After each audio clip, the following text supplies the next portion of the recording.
mas tenga la paciencia su obra completa, para que seáis perfectos y cabales, sin que os falte cosa alguna. Voy a leer una vez más. Dice la Biblia: hermanos míos, tened por sumo gozo. Qué interesante que Santiago nos dice que deberíamos de estar alegres cuando nos enfrentemos o cuando nos encontremos, dice esta versión, cuando os halléis en diversas pruebas, sabiendo que la prueba de nuestra fe, ¿cuántos tienen fe? Ok, si usted tiene fe, déjeme decirle que esa fe que usted tiene va a ser puesta a prueba. La Biblia así lo dice. Dice, sabiendo que la prueba de vuestra fe produce paciencia. O sea, hay un propósito. Diga conmigo, propósito. Hay un propósito de Dios cuando la fe que cada uno de nosotros tenemos es puesta a prueba. Por eso dice, sabiendo que la prueba de vuestra fe produce paciencia. Pero dice el versículo 4, mas tenga la paciencia, o sea, el producto de esa prueba que es la paciencia, dice, mas tenga la paciencia su obra completa, para que seáis perfectos y cabales, sin que os falte cosa alguna. ¿Ok? Esta noche quiero que hablemos precisamente de eso. Y quiero empezar el versículo 2 dice que cuando nosotros nos encontremos o nos hallemos en diversas pruebas, o sea, está dando por hecho que vamos a pasar las pruebas, o más bien vamos a estar en medio de las pruebas. Y este versículo dice que cuando estemos en medio de las pruebas, de diversas pruebas, dice esta versión, deberíamos de tener gozo, deberíamos alegrarnos, algo que pareciera contradictorio, algo que pareciera irónico. Y la palabra, quiero empezar por esto, la palabra que ocupa Santiago para decir que vamos a tener diversas pruebas, la palabra diversas proviene del griego poikilos. Y buscando un poco es curioso que esta palabra diversas pruebas, que viene del griego poikilos, significa multicolor o variado.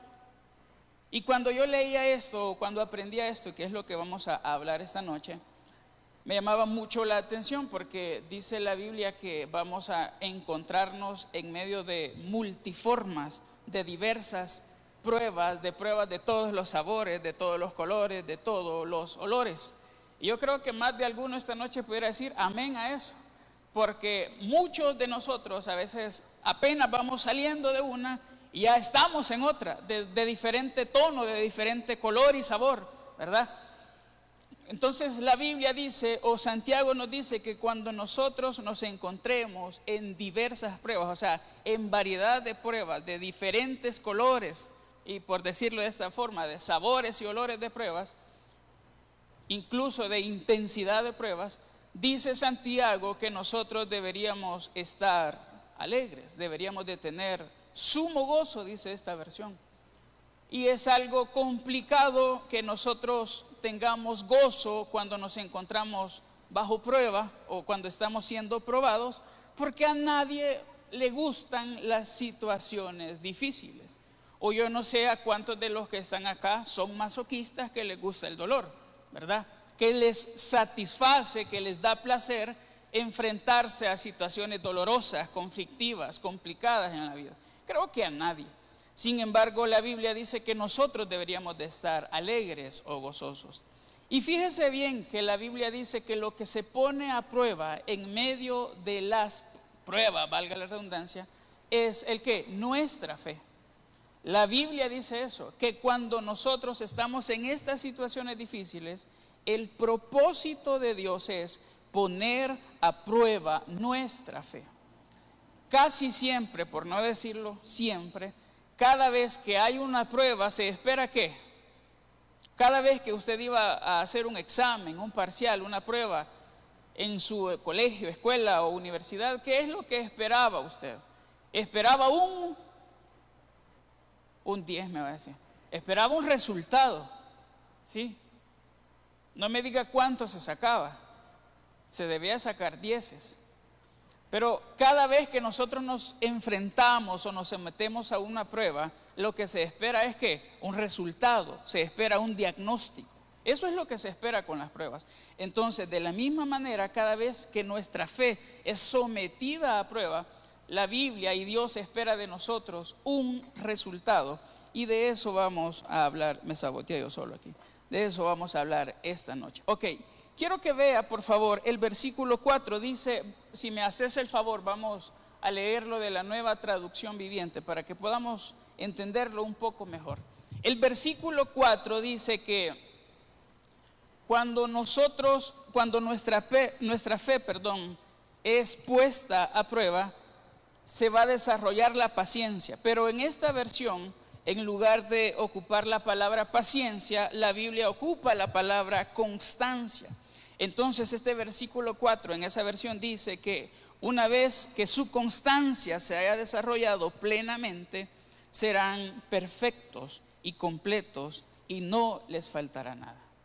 Significa entonces, iglesia, que el propósito de Dios para poner a prueba nuestra fe por medio de las pruebas, de las situaciones difíciles, es que cada uno de nosotros podamos desarrollarnos de manera espiritual, que cada uno de nosotros podamos crecer espiritualmente. Por eso yo les decía, cada vez que usted se somete a cualquier tipo de prueba, académica, médica, de lo que sea, se espera un resultado. ¿Sí? Se espera una nota, normalmente un diagnóstico. En el caso de la fe, cada vez que es probada, el resultado que se espera es un resultado positivo, un resultado que refleje el carácter de Cristo, que refleje el desarrollo espiritual que cada uno de nosotros deberíamos de tener. Y a eso hace referencia la Biblia cuando dice en esta versión, así que dejen que crezca, ¿el qué? La paciencia, la perseverancia, pues una vez que su constancia se haya desarrollado plenamente, serán perfectos, ¿y qué dice? Completos y no les faltará nada. Pregunto esta noche, ¿a cuántos todavía nos falta? Hace algunas semanas hablamos acerca de eso, de llegar a la medida, ¿se recuerda? Yo creo que a todos nos hace falta todavía. Y en la medida que nos haga falta, en esa misma medida, la Biblia dice que nuestra fe va a ser puesta a prueba. Es decir, entonces, que las pruebas, y eso es importante que usted y yo lo sepamos o lo entendamos. Si puede tomar nota de eso, sería muy bueno. Es importante que usted y yo sepamos o entendamos que las pruebas han sido diseñadas y permitidas por Dios para nuestro crecimiento espiritual, ¿sí? Las pruebas son situaciones provocadas o permitidas por Dios para producir un cambio, un crecimiento espiritual en cada uno de nosotros. Contrario a las pruebas que regularmente las confundimos ¿con qué? Con las tentaciones, ¿verdad? A veces decimos estoy siendo probado. No, lo que estás es siendo tentado. Y la Biblia dice que la tentación no proviene de Dios. La Biblia dice que al contrario de la prueba, ¿para qué es la prueba? Ayúdenme, acabo de decirlo. La prueba son situaciones creadas o permitidas por Dios, ¿para qué? Para nuestro crecimiento espiritual.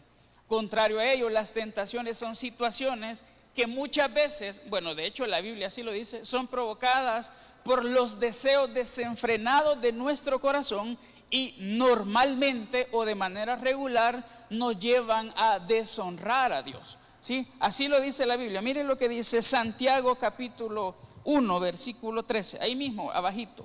Santiago 1, versículo 13, dice, cuando alguno de ustedes, dice la Biblia, es tentado, ¿cuántos han sido tentados alguna vez? No me digan qué, ¿sí? Solo dígame si ha sido tentado. Ok, poquitos somos los honestos. Cuando alguno es tentado, dice la Biblia, no diga que es tentado de parte de Dios, ¿sí? Porque Dios no puede ser tentado por el mal, ni Él tienta a nadie. Ojo a esto. La Biblia dice que Dios no puede ser tentado por el mal y tampoco Él tienta a nadie.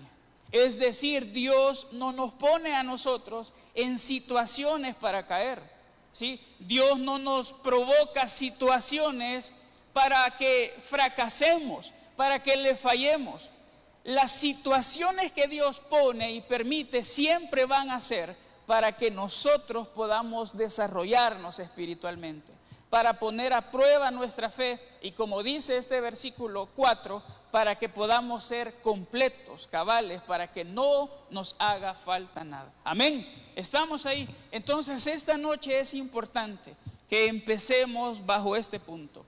La Biblia dice que nuestra fe va a ser puesta a prueba, y el propósito de esas pruebas van a ser nuestro crecimiento espiritual. Y que tengamos siempre en consideración que la prueba única y exclusivamente viene de Dios. Jamás va a venir del enemigo. Lo que viene del enemigo y de nuestro interior, de nuestros deseos, así lo dice la Biblia, ¿el qué? Es la tentación. Voy a seguir leyendo, dice: cuando alguno es tentado, no diga que es tentado de parte de Dios, porque Dios no puede ser tentado por el mal, ni Él tienta a nadie. 14, sino que cada uno es tentado cuando de su propia concupiscencia, o sea, de sus deseos, es atraído y seducido. Ok, ¿sí se fija usted la diferencia? La Biblia dice que Dios no puede ser tentado ni nos tienta a nosotros. Así que cada vez que usted esté en una situación donde usted diga, esto me va a llevar, usted sabe a qué me refiero, ¿sí? No diga, es que Dios, no es Dios. Dios no te quiere ver fallar. Dios no te quiere ver hundido en tus deseos. ¿Qué es lo que quiere Dios? Que nuestra fe sea puesta a prueba y que podamos desarrollarnos hasta que estemos completos, hasta que estemos cabales. Amén. Eso dice la Biblia. Ok, y esta noche yo quiero que nosotros podamos aprender lo que Santiago nos enseña. Santiago nos enseña que usted y yo podemos afrontar las pruebas con gozo, y ese era el punto de partida esta noche. ¿Estamos? Santiago dice que usted y yo podemos afrontar las pruebas ¿con qué?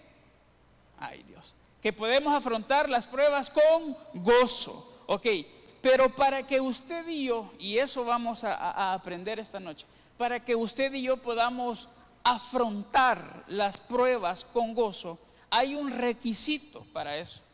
Para que usted y yo podamos afrontar las pruebas con gozo, debemos darnos cuenta o debemos entender el propósito de la prueba. ¿Sí? Para que usted y yo podamos afrontar la prueba con gozo, ojo a esto, debemos entender el propósito de la prueba. ¿Sí? Cada vez que nosotros nos hemos sometido a una evaluación académica, ahí dice objetivo de la evaluación, ¿sí o no? Que ahí dice, el propósito es quebrárselo a uno, ese es el propósito, ¿sí? Más si uno no ha estudiado, en el nombre del Señor. No, hombre, ahí no andemos usando el nombre de Dios. Sí, estudia mejor.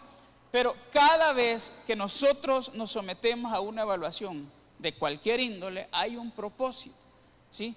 Entonces Santiago nos dice que para que nosotros podamos afrontar con gozo, o sea, ¿cómo se come ese volado? ¿Cómo es eso de que yo me voy a poner alegre por estar pasando tribulaciones? ¿Cómo es posible, ojo a esto, cómo es eso de que yo voy a estar alegre porque no me alcanza el pisto? ¿Cómo es eso que yo voy a estar alegre porque en mi casa mi papá o mi mamá está enfermo?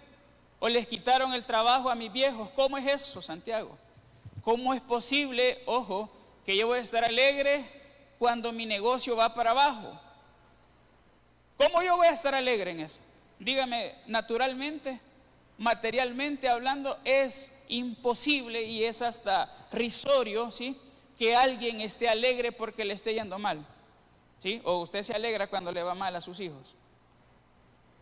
¿Ah? ¿Se alegra cuando le va mal a usted? ¿Verdad que no?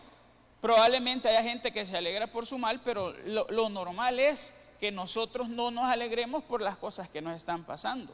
Ok, pero Santiago nos dice, si nosotros afrontamos las cosas con gozo, las pruebas con gozo, debemos tener en cuenta su propósito. ¿Estamos? Ok, y de eso precisamente vamos a hablar. ¿Por qué? Porque el propósito de mi prueba, ¿sí?, me permite aceptar la prueba. Cuando yo conozco cuál es el propósito de la prueba que estoy atravesando, fácilmente yo puedo aceptar esa prueba. Fácilmente yo puedo ser confortado por el Señor, consolado por el Señor, animado por el Señor, siempre y cuando yo conozca y entienda cuál es el propósito de quién, de Dios, al ponerme en esa situación que va a probar mi fe. Si usted y yo no encontramos el propósito de nuestra prueba, difícilmente vamos a afrontarla con gozo.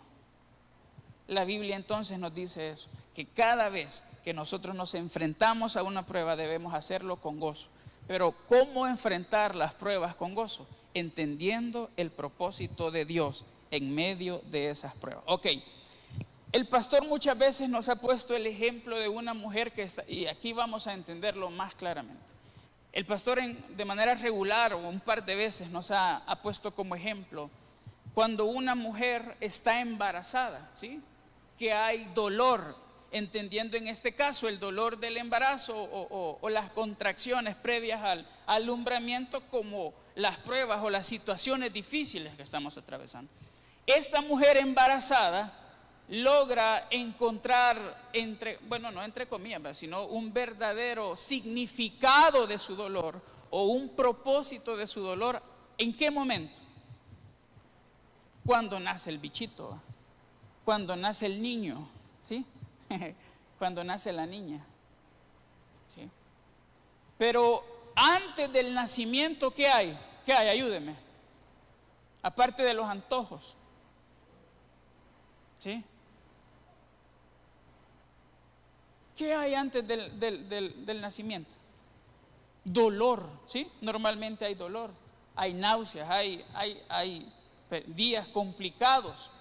Pero el dolor de esa mujer embarazada, ¿sí?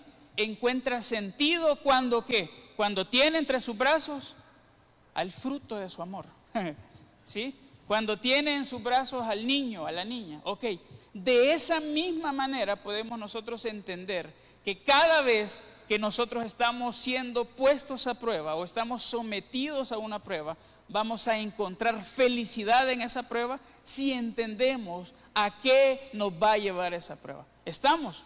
Si usted y yo, repito, no entendemos o desconocemos cuál es el propósito de esa prueba, difícilmente vamos a encontrar gozo en ella. Ok, el sufrimiento de la prueba entonces es tolerable cuando vemos más allá del momento difícil. De hecho, la Biblia dice que Jesús lo hizo así. Mire lo que dice Hebreos capítulo 12, versículo 2. Hebreos capítulo 12, versículo 2. Este versículo usted lo conoce, pero quiero extraer de ahí algo muy importante. Dice la Biblia, puestos los ojos en ¿quién? Dice, en Jesús, el autor y consumador de la fe. Miren lo que dice ahí. ¿Está conmigo? Dice, el cual, ¿quién? ¿De quién está hablando ahí? ¿De quién está hablando ahí, iglesia? Ahí está hablando de Jesús. Dice la Biblia, puestos los ojos en Jesús, el autor y consumador de la fe. Le da apelativos, le da títulos al Señor. Dice, Jesús, el cual por el gozo puesto delante de él, ¿qué dice que pasó? Sufrió la cruz, menospreciando el oprobio, y se sentó a la diestra del trono de Dios. Ok, ¿qué pasó con el Señor Jesús? ¿Qué pasó con el Señor Jesús? La Biblia dice que por el gozo que estaba puesto delante de él, o sea, él sabía lo que le esperaba después del sufrimiento, ¿sí? Entonces dice, por el gozo puesto delante de él, sufrió la cruz. Si el Señor Jesús probablemente no se hubiera puesto a pensar en lo que le esperaba a él, poder sentarse a la diestra del Padre y todo lo que representaba para él y para nosotros, aceptar el sacrificio de la cruz, probablemente hubiera sido más difícil de lo que lo fue. Pero la Biblia dice que Jesús entendió que por el gozo puesto delante de él, y por eso sufrió la cruz, ¿sí? Significa entonces que todo dolor, todo sufrimiento, toda situación difícil que usted y yo estamos atravesando tiene un propósito, tiene un sentido. Y en la medida que lo conozcamos y lo entendamos, nosotros vamos a aceptar y vamos a afrontar esa prueba con sumo gozo, como lo dice Santiago en el capítulo 1, versículo 2. Ok, y precisamente cuando yo escribía esto, encuentro en la Biblia a un hombre que creo yo que puede, aparte del Señor Jesús claramente, un hombre que puede ser ejemplo para nosotros. Si yo le vuelvo a preguntar, ¿usted tiene pruebas? Encuentro en la Biblia a un hombre que fue probado y de una manera muy especial. Quiero que vaya conmigo al primer libro de la Biblia, vámonos a Génesis. Vamos a Génesis capítulo 45. Génesis capítulo 45. La Biblia dice que José, sí, usted sabe, José tenía, ¿cuántos hermanos tenía José?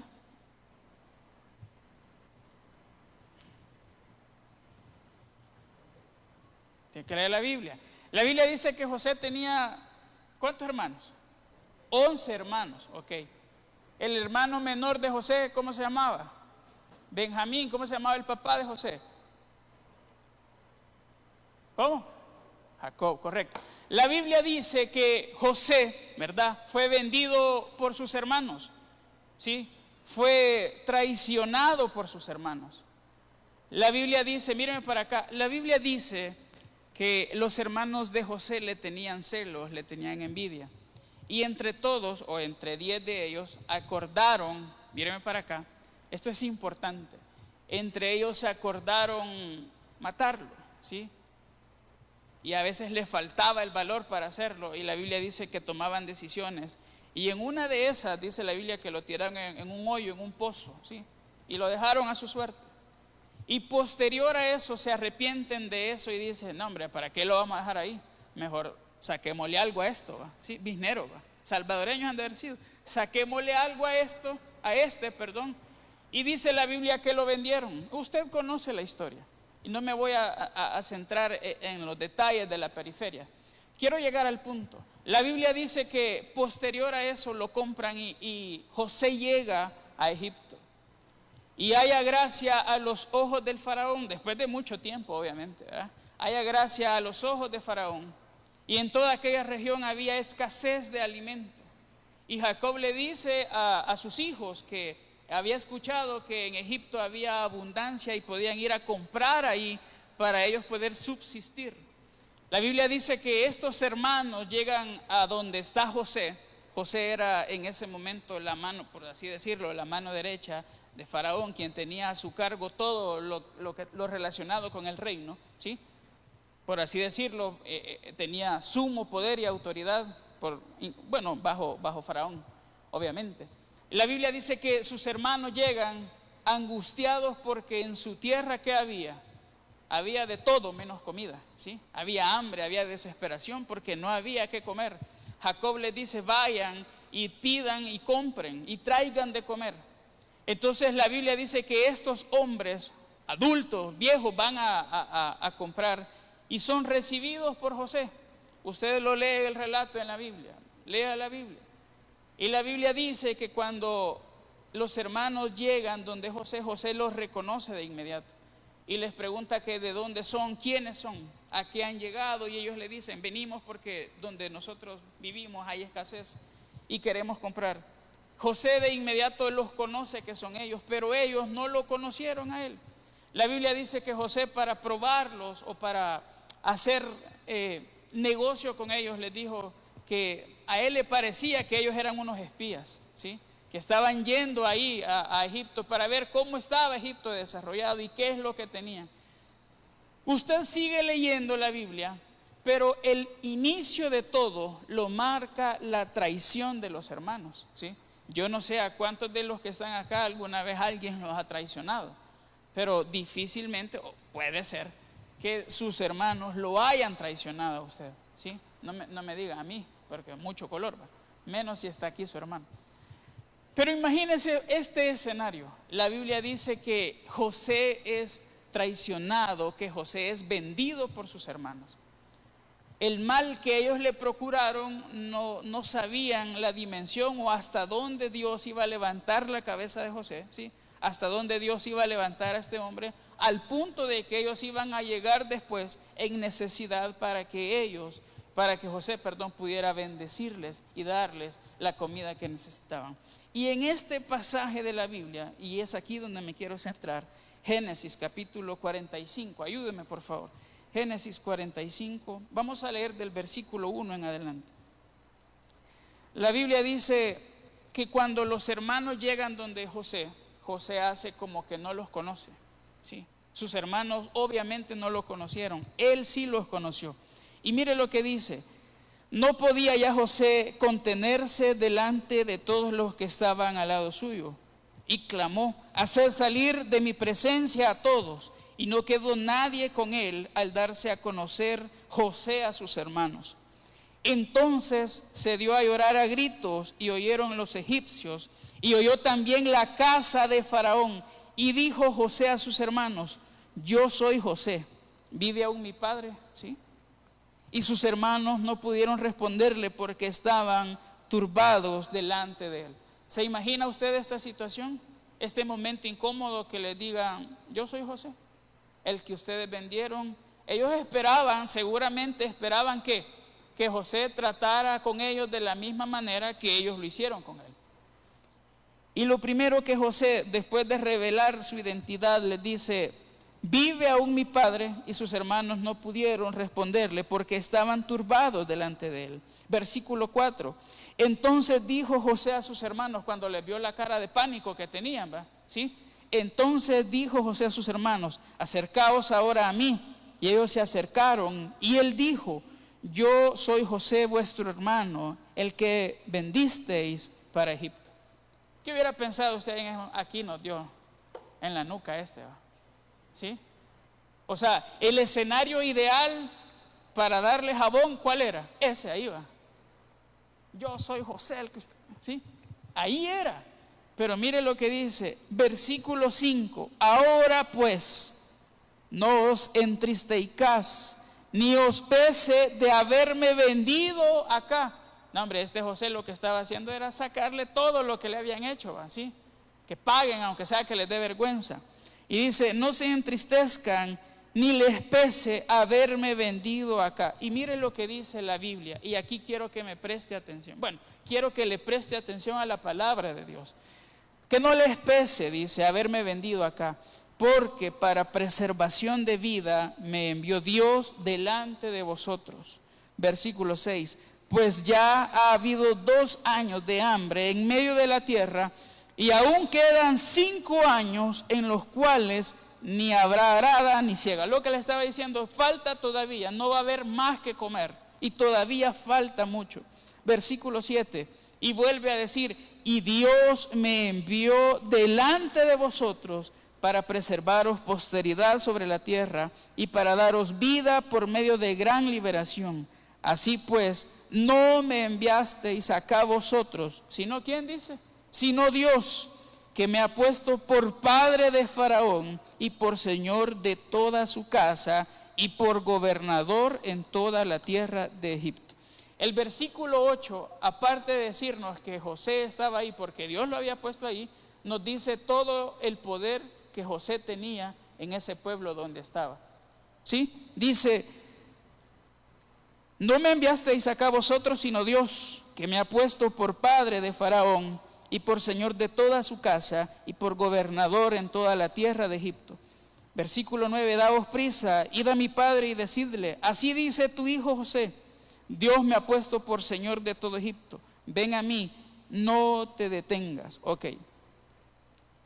¿Sabe? Cuando yo leía este pasaje, es algo que yo creo que todos ustedes lo han leído, lo han escuchado, pero cuando yo leo lo que José le dice a sus hermanos, ¿qué habían hecho los hermanos con él?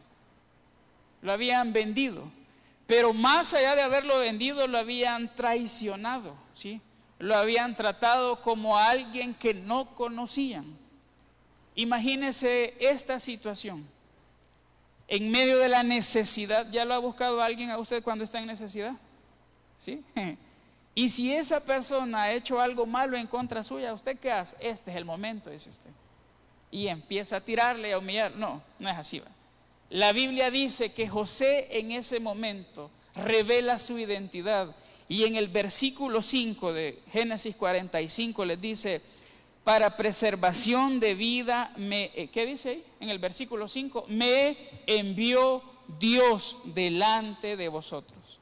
Y eso mismo se lo vuelve a decir José a sus hermanos en el versículo 7.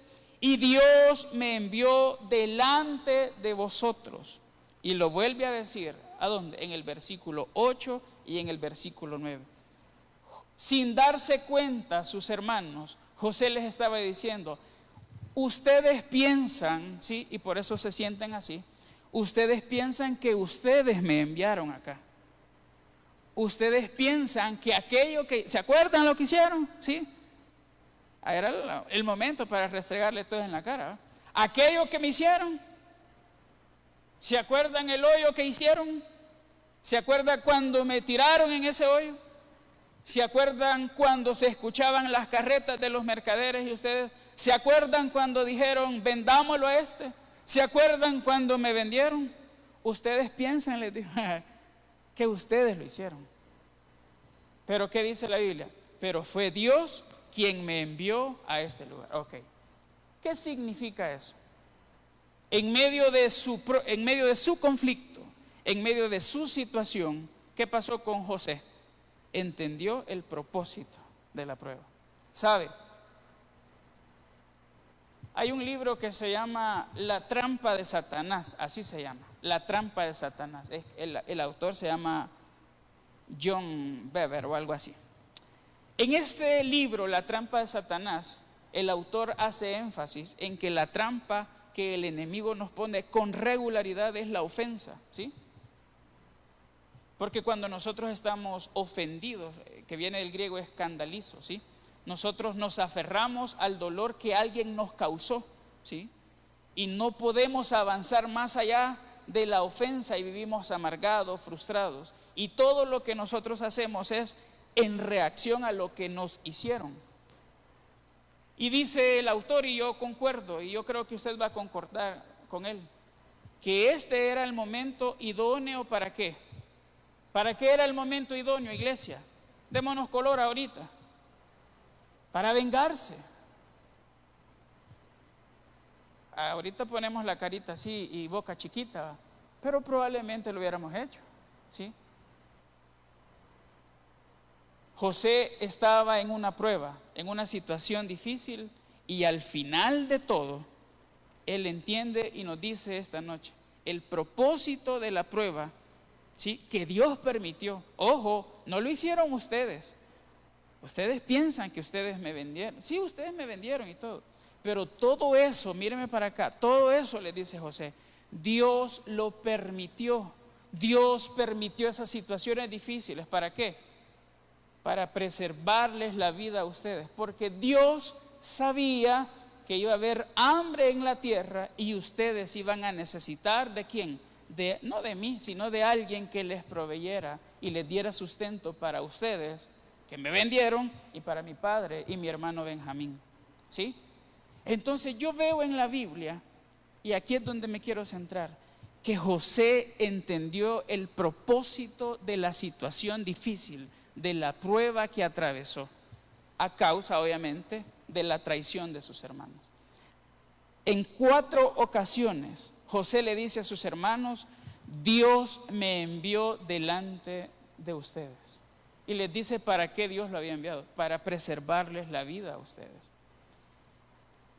De hecho, el Salmo 105, versículo 16, hace relación a esto, y dice el Salmo 105, dice, está hablando de Dios con su pueblo Israel: trajo hambre sobre la tierra y quebrantó todo sustento de pan.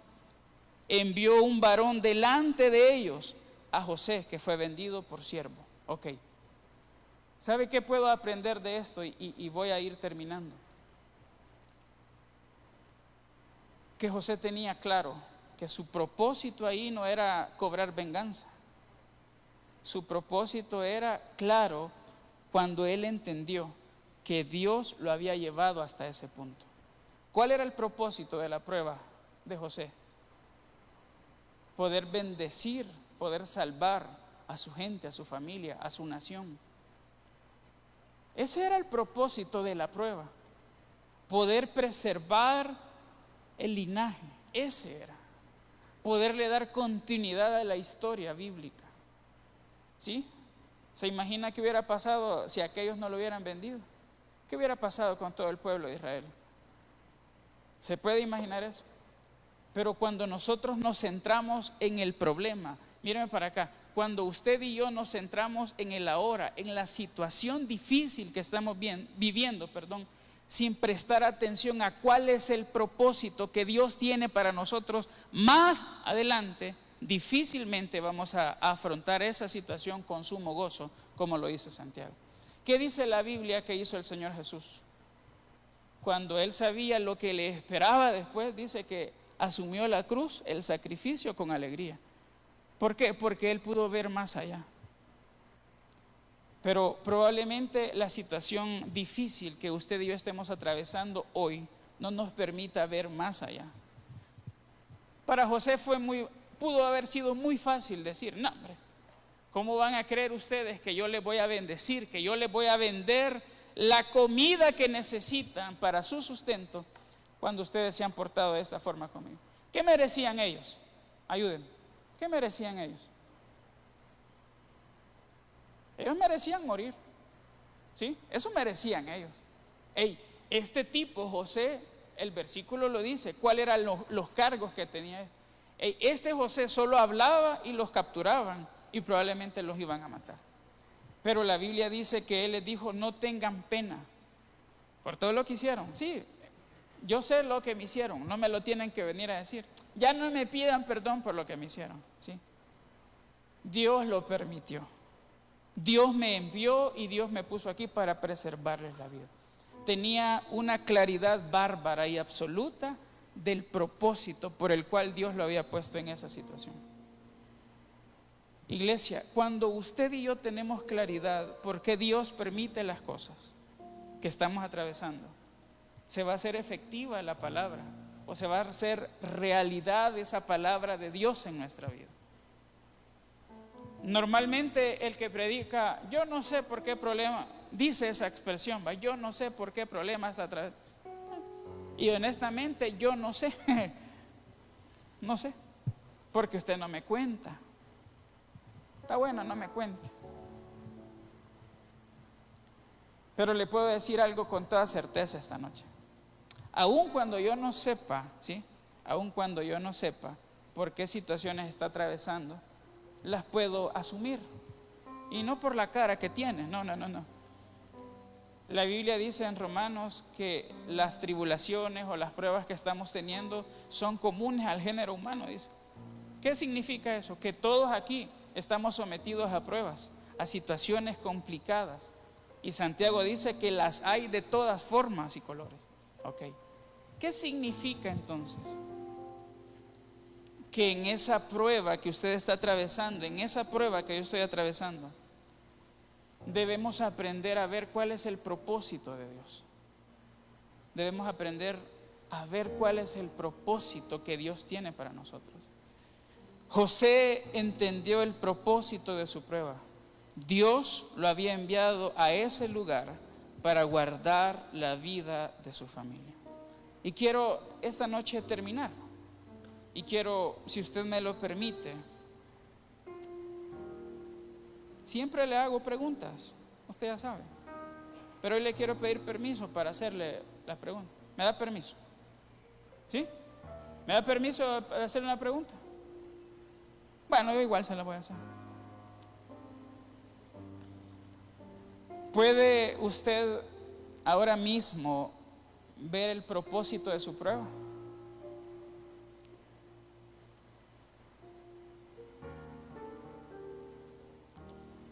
Santiago dice que cuando, dice la Biblia, cuando os halléis en diversas pruebas, dando por hecho de que vamos a tener pruebas, que vamos a encontrarnos en diversas pruebas. Por eso le hago esta pregunta, porque aunque yo no sepa, porque usted no me haya dicho, basado en la Biblia, puedo decir con certeza que usted está viviendo pruebas hoy mismo. Así lo dice la Biblia, que vamos a hallarnos en pruebas. Y por eso le pregunto esta noche, ahora mismo usted puede ver cuál es el propósito de Dios para la prueba que usted está atravesando. José tenía bien claro cuál había sido el propósito de Dios: salvar a su familia. ¿Y usted puede ver cuál es el propósito de Dios para su prueba? Ok. Pero hay algo más esta noche. No sé si usted me permite hacerle otra pregunta. Si ya me dejo hacerle la primera, no me arruine el bosquejo diciéndome no a la segunda. La primera es si puede ver el propósito de Dios en la prueba que está atravesando. La segunda pregunta es, ojo a esto, ¿puede ver a Dios en medio de su prueba?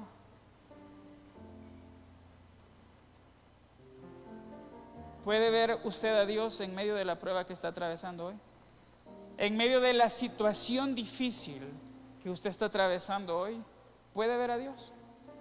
Yo no sé, yo soy bien metido, soy bien curioso, trato de prestar atención a todos los detalles y eso en la vida me ha servido siempre, ¿sí? Hasta para tener esposa me ha servido. Yo no sé si usted se ha dado cuenta que normalmente quien se para aquí a dirigir la alabanza, a predicar, a orar, dice expresiones como esta: en medio del dolor, en medio de la angustia, de la necesidad, hoy, Señor, te pedimos, en medio de la situación. ¿Ya ha escuchado eso usted? Sí. ¿O nunca ha prestado atención que casi es algo recurrente de todos los que tenemos el privilegio de estar aquí? Porque este es un privilegio enorme. ¿Sí ha escuchado eso? ¿Sabe por qué lo decimos? No solo porque el pastor Frati lo diga o alguien más. No. ¿Sabe por qué lo decimos? Porque tenemos claridad de que todos los que estamos en esta iglesia estamos atravesando situaciones difíciles. Porque tenemos claridad que todos en esta iglesia, si no estamos en una, estamos en otra. ¿Qué decía Santiago? Cuando nos encontremos en qué? En diversas pruebas. Probablemente no sea la misma que usted está atravesando que la que yo estoy atravesando. Por eso tenemos la certeza que en medio del dolor de uno, en medio de la necesidad económica de otro, en medio de la angustia, en medio de la enfermedad de otro, podemos ver a Dios obrar.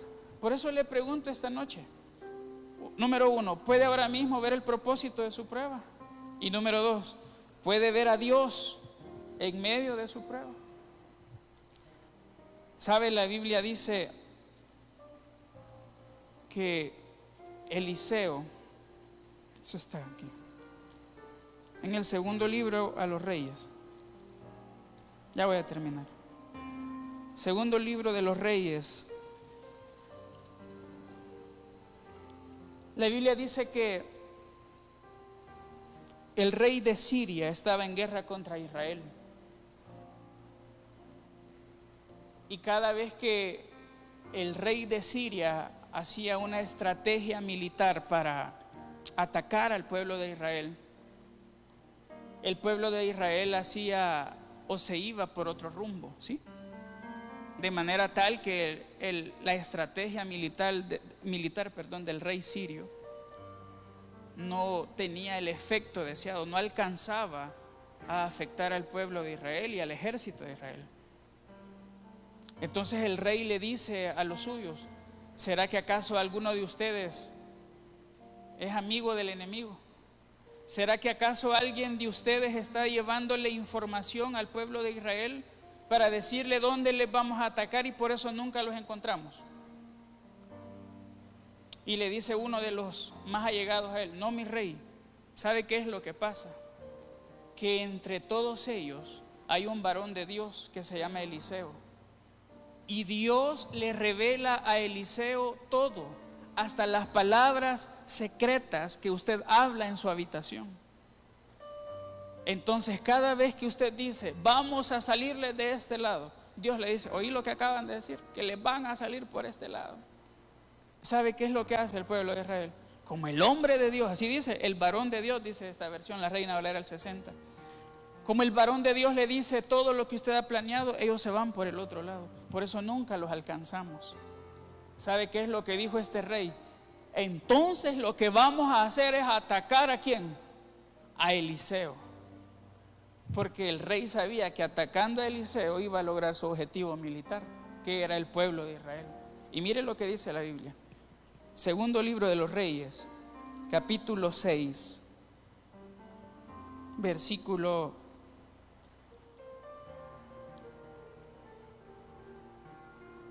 12 dice: entonces uno de los siervos de este rey le dijo: no, rey, señor mío, sino que él, o sea, le está diciendo, nadie de nosotros está de chambroso, nadie de nosotros es espía, oreja. No. Lo que pasa, le dijo, el profeta Eliseo está en Israel, el cual declara al rey de Israel las palabras que tú hablas en tu cámara más secreta.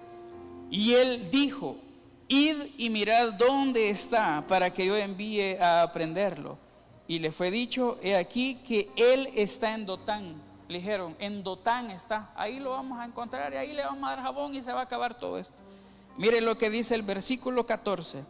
Entonces envió el rey allá gente de a caballo y carros, ojo a esto, y un gran ejército, los cuales vinieron de noche y sitiaron la ciudad. ¿Sí? ¿Qué hicieron? Rodearon, sitiaron la ciudad, acamparon, y dice que iban caballos, iba un gran ejército. Ok, y mire el versículo 15, yo creo que aquí nos identificamos todos. Y se levantó de mañana y salió el que servía al varón de Dios. En otras versiones dice que de mañana se levantó Giezi, el criado o el que le servía a Eliseo. Quiero que tenga esto en mente. El rey de Siria le dicen: está en Dotán, Eliseo está en Dotán. Mandemos gente de caballo, mandemos un gran ejército para que los rodeen contra dos nada más. ¿Sí? Para que se calle y no nos arruine la estrategia. La Biblia dice que de noche sitian la ciudad, ¿sí? Y en la mañana, cuando en la mañana se levanta el siervo de Eliseo, versículo 15, y se levantó de mañana el siervo de Eliseo, y salió, dice, el que servía al varón de Dios, y he aquí el ejército que tenía sitiada la ciudad, con gente de a caballo y carros. Entonces su criado, mire lo que le dijo el criado a Eliseo. Entonces su criado le dijo: ay, Señor mío, ¿qué haremos? ¿Ya le ha dicho usted a Dios alguna vez qué haremos? ¿Qué vamos a hacer, Señor? Ya me imagino a Dios: ¿qué vamos a hacer? ¿Qué voy a hacer yo? Nosotros no podemos hacer nada. Y Giezi le dice a Eliseo: ay, Señor mío, ¿ya ha estado afligido usted? ¿Cuál es el tono de voz de alguien abatido cuando le dice a Dios: ¿qué vamos a hacer? Le tiembla la boca. Se puede imaginar este hombre, solo él y Eliseo. Eliseo era bueno para todo, menos para las patadas, ¿sí? Y ve que lo estaban rodeando un gran ejército, ¿sí? Y dice la Biblia: ay, Señor mío, ¿qué haremos? Versículo 16, Eliseo le dijo, ¿qué le dijo? No tengas miedo, porque más son los que están con nosotros que los que están con ellos. 17, y oró Eliseo y dijo: te ruego, oh Jehová, ¿qué? Que abras sus ojos para que vea. ¿Los ojos de quién? Del criado, del que le ayudaba. Entonces Jehová abrió los ojos del criado y miró, y he aquí que el monte estaba lleno de gente de a caballo y de carros de fuego alrededor de Eliseo. Ojo a esto. Y estos que está describiendo este versículo no son los que los habían llegado a rodear para matarlos. ¿Son quiénes? Los que estaban del lado de ellos ahora. Ok, versículo 18. Y luego que los sirios descendieron a él, oró Eliseo a Jehová y dijo: te ruego que hieras con ceguera a esta gente. Y los hirió con ceguera conforme a la petición de Eliseo. ¿Sabe qué puedo aprender de esta situación? De esta prueba que vivió Eliseo. ¿Qué hizo Eliseo en 2 ocasiones?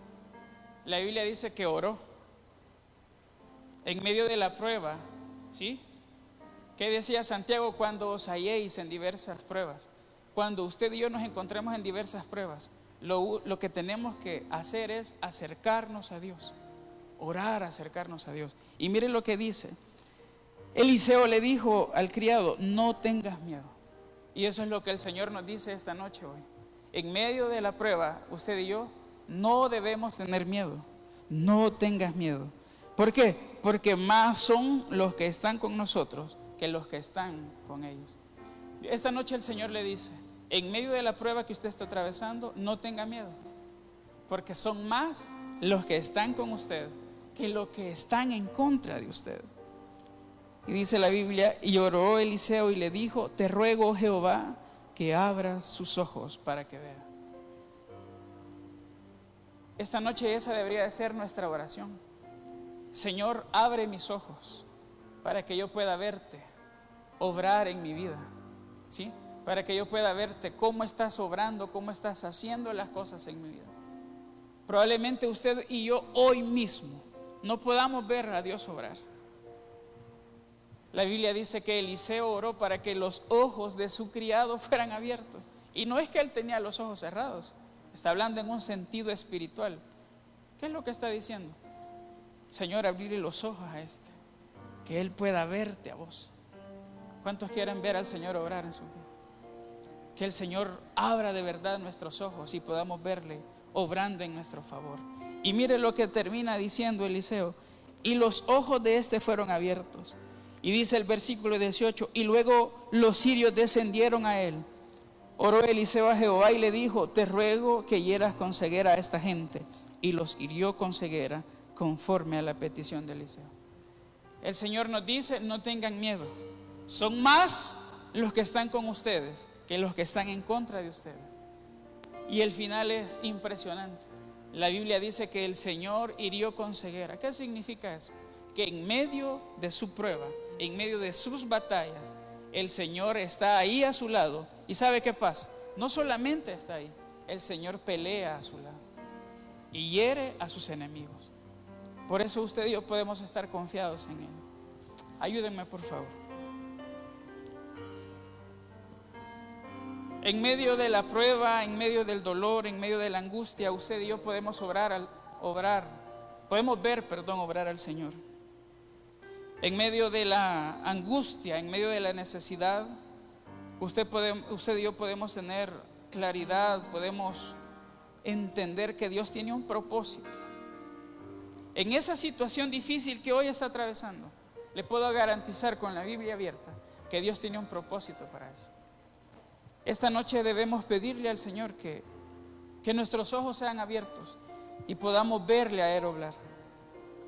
Salmo 27:13 dice: hubiera yo desmayado si no creyese que vería la bondad de Jehová en la tierra de los vivientes. El salmista dice: si yo no hubiera creído que iba a verte obrar en mi vida, probablemente hubiera desistido, probablemente ya me hubiera muerto. Pero esta noche usted y yo tenemos la certeza de que Dios está obrando en favor de sus hijos. Usted y yo esta noche tenemos la certeza de que la situación por la cual está atravesando no se le ha escapado de las manos a Dios. Esta noche usted y yo debemos tener la certeza de que Dios está con nosotros diciéndonos: no tengan miedo, son más los que están con ustedes que los que están en contra de ustedes. Y yo estoy aquí con ustedes y para ustedes, peleando cada una de sus batallas. Señor, esta noche te damos gracias por tu palabra. Señor, te damos gracias porque entendemos que en medio de la prueba, en medio del dolor, del conflicto, de la situación que estamos viviendo, Señor, tú tienes un propósito. Señor, en medio de esta angustia, de este dolor que hoy tenemos, tú tienes el propósito de fortalecernos, de hacernos crecer para parecernos cada día más a ti. Te pedimos, Señor, de que tu Espíritu Santo abra, Señor, nuestros ojos y podamos entender ese propósito, podamos encontrar paz, consuelo en el propósito y podamos entender, Señor, que algo más grande que el sufrimiento viene después para nosotros.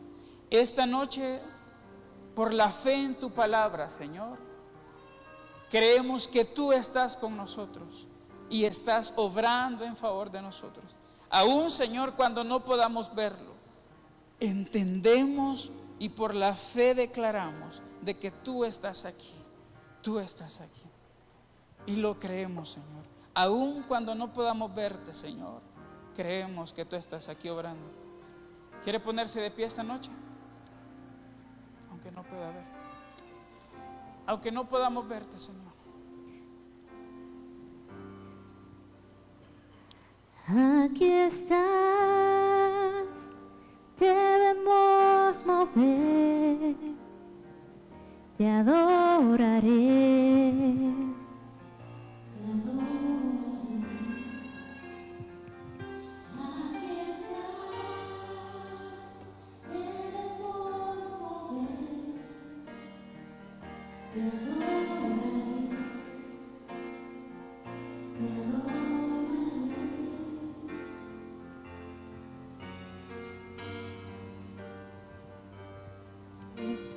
Cumples promesas, luz en tinieblas, mi Dios, así eres tú. Milagroso, abres caminos, cumples promesas, luz en tinieblas, mi Dios, así eres tú. Y abres caminos, cumples promesa, luz en tiniebla, mi Dios, así eres tú. Milagroso, abres camino, cumples promesa, luz en tiniebla, mi Dios, así eres tú. Aunque no pueda ver, estás obrando. Aunque no pueda ver, estás obrando. Siempre estás obrando. Siempre estás obrando. Aunque no pueda ver, estás obrando. Aunque no pueda ver, estás obrando. Siempre estás obrando. Siempre estás.